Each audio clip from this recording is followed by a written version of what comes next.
کاوش مدیا. A few days ago, the arms embargo on Iran ended, and the U.S.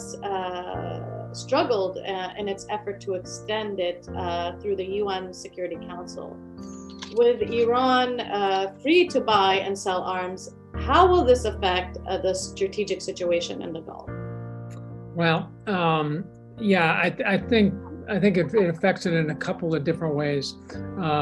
First and foremost, I think it makes it harder now to build consensus. The fact that we are unable to rally a number of countries who are aligned with us to extend this prohibition, and the fact that it is in place here, I think makes it more difficult in the future to create consensus against malign Iranian activity in the area. And so, I think the observation from my standpoint is that we can go this alone, but it's always better, in my view, particularly in an area like the Middle East, to go with partners.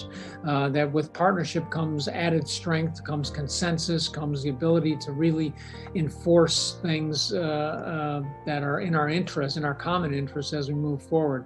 And so I do fear that we are losing the ability to create more consensus about that.